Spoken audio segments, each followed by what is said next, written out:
Peace. Alright. Going live. Got my little hyper son. My baby girl will be up here in a second. But wanted to talk about my why. Right? Had a meeting yesterday, and one of the things we talked about was, what is your why? Why do you do it? Why do you sell real estate? This is my why. This is my other why. Your why is important when you're telling your story. People don't really care, like well, people do care. People care about what your motivations are, right? Because they can judge your character based on your motivations. What motivates a person? Whether it be being a police officer, a nurse, a doctor. What is your motivation? If you're motivated by purely material gains, that's a selfish motivation, right? So a selfish a selfish person is more likely to be self-centered, insensitive. A lot of negative traits go along with being selfish. But if your why is something other than yourself, right? You have a little more when you talk about morals, morality, and I'm sorry, I'm distracted. I shouldn't be distracted. Watching this show on Netflix called Undercover, it kind of got me. But yeah. Anyway, this little boy. What's up? Got too much energy here, man. Here. He's sitting here eating pretzel sticks. Hold on. You see yourself? You see yourself? Who is that? Carlos? That's Trey. That's Dada. Let me see if I can lower this camera a little bit so that I can get him in the screen more. Alright. My dog in the back. But yeah, this is my why. This is my why. It's not me. Because I could do a lot of other things for money. You know what I'm saying? But to have time, right? So that's why this field is perfect for me, right? Because it allows me a lot of free time with my family, which is important. And the occupation I had before this, I worked in mental health. I was a peer support specialist, which also allotted me a lot of time at home. You kind of make your own hours. So when you go into your career, you got to think about what's important to you, right? What's important to you? Is it money? Would you prefer to have money and time? But you gotta think about that when you decide which occupation to go into, which field to go into. Does this allow me a lot of time with my family, or does it take away from my time with the family?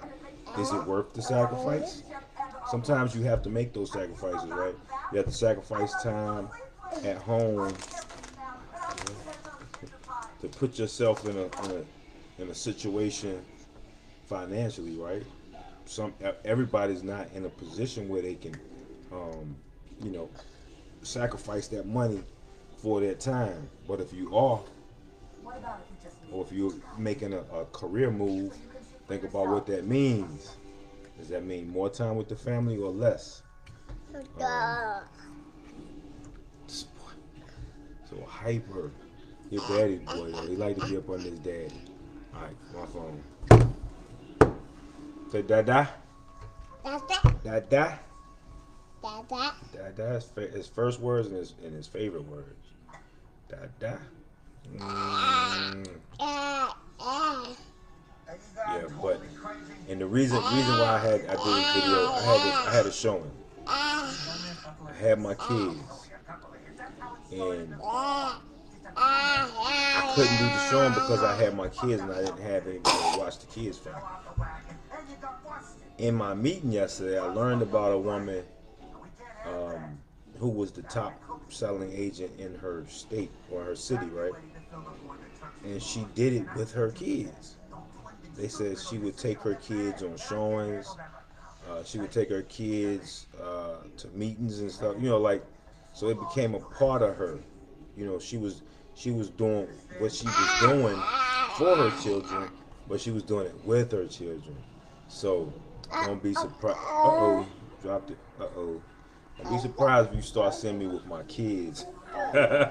Like if she could do it, right? No, stop, stop, stop. Trying to get his feet to the keyboard. I can do it. And my kids are home right now because the school had a child with COVID, not mine, but they saying we can't bring our kids because they could have been exposed. But they didn't shut the whole school down. That's the point, right? So I'm like, well, and this is the second time this has happened. I'm like, why is it that every time children have to stay home, my two got to stay? Mine not the ones getting sick.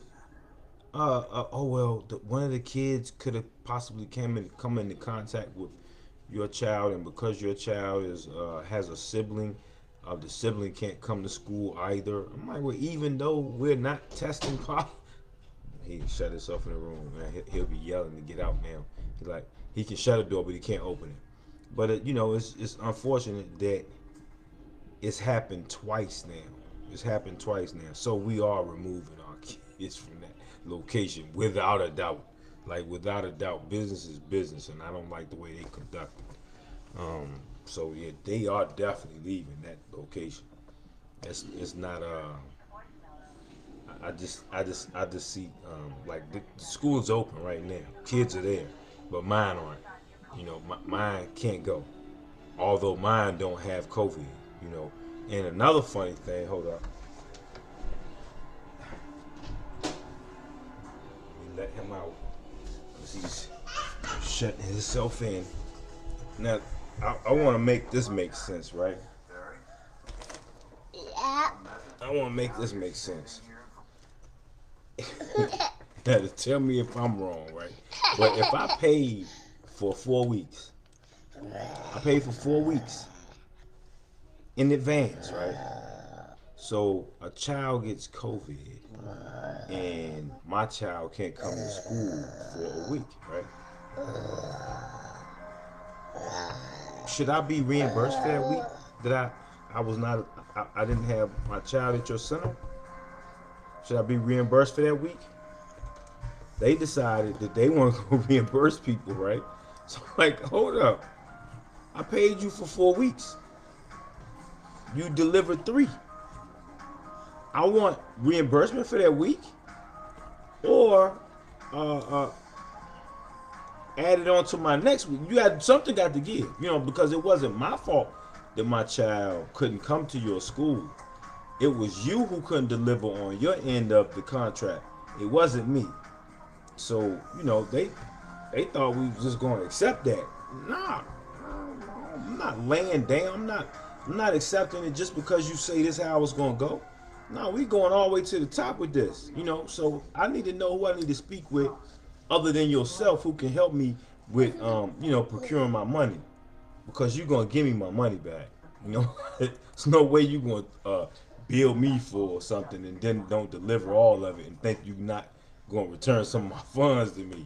And this the second time this is happening, and yeah, it's crazy, right? And then they feel like you're wrong for asking. Nah, you gonna give me my money back. I'm not asking them. They're gonna give me my money back for that week and this week. Not just this, right? So last time we had to hire private childcare for that week. So I paid you for a week that you didn't deliver, and I had to pay somebody to do what you weren't doing. And you don't want to give me the money for either, because they said they would possibly, this is the verbiage they used in their email.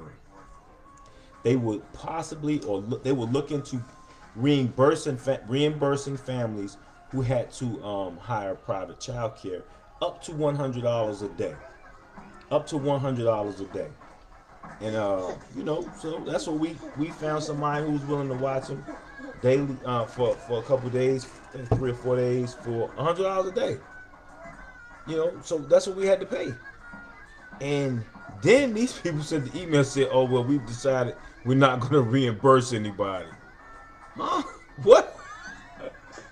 So this is funny. This is funny to me. I'm like, oh, this how y'all do business? This how y'all do it now? So from a business position, right?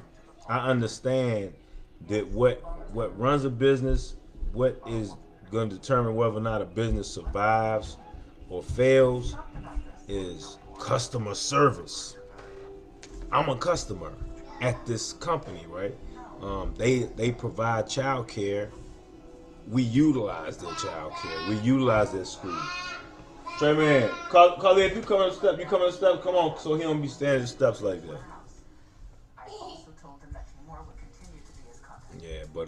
Yeah, but they definitely have to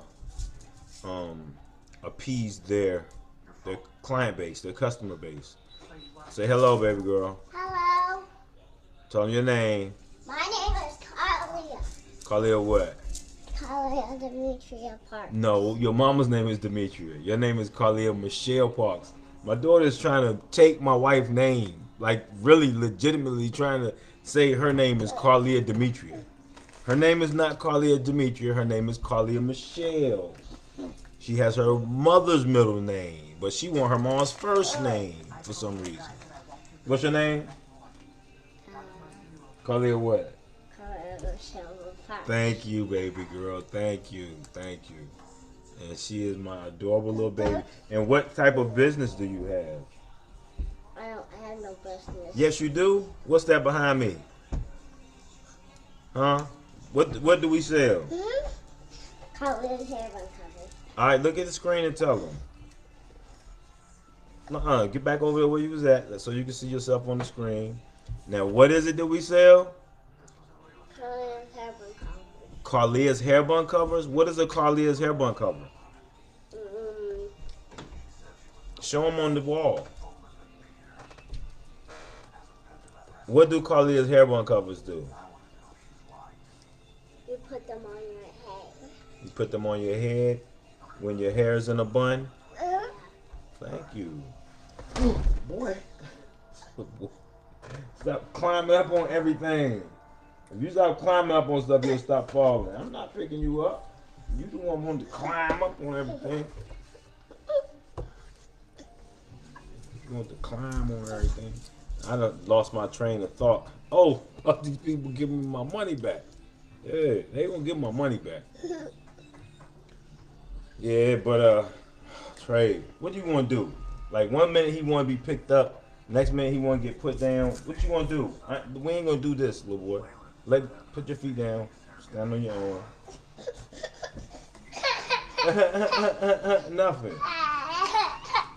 What? I picked you up. You gotta make up your mind. Look at his little grip. This is when he called himself mad. This boy hold grudges. He hold grudges. Yes, you do. Yes, you do. You hold grudges. If he get mad at me, he'll be mad at me for half the day. But yeah, that's what he do. Cross his arms, get mad. Yeah, we know. We know. Ain't that right, baby girl? Trey be mean sometimes. Yeah. But he's very good in school. He's nice.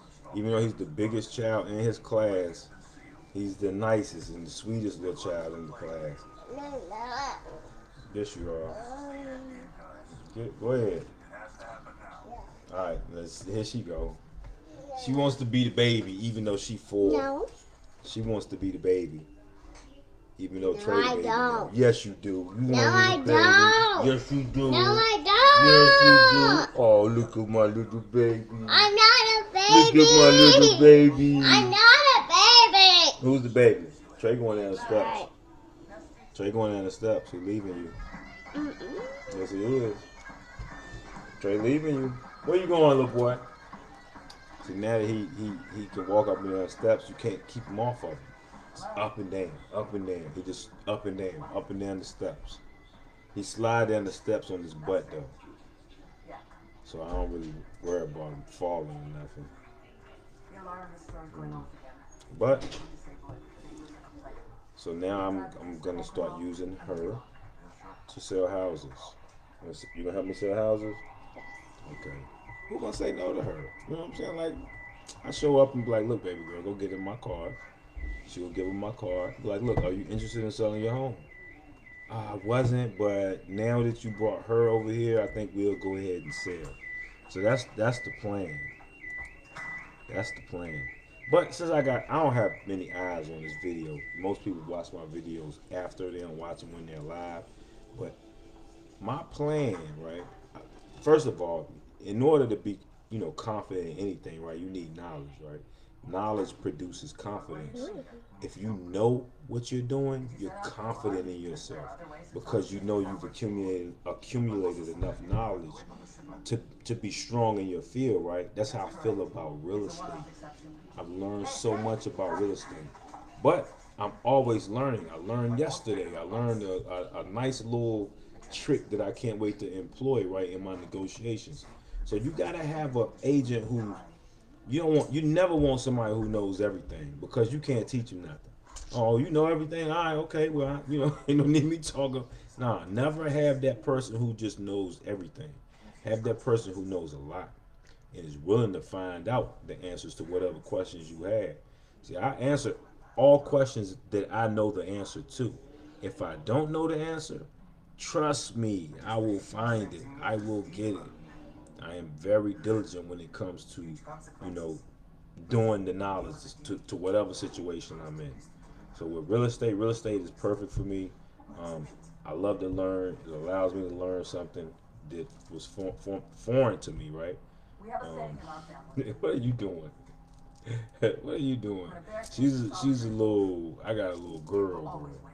She's a girly girl. Ain't that right, baby girl? She don't like nothing boyish. Like she's like a feminist. Yeah, I got a little like shit. That's how she is, and I don't know where she get it from. Like, but yeah, she's a little feminist. Why are you looking at your teeth? Why are you looking at your teeth? What's wrong? Okay, stop, baby girl. Trey, what you doing? Go check on your bro. Go see what he doing. Alright. This live video is almost 20 minutes long now, so I'm gonna get off of here. What are you doing, baby girl? Alright, peace. He downstairs.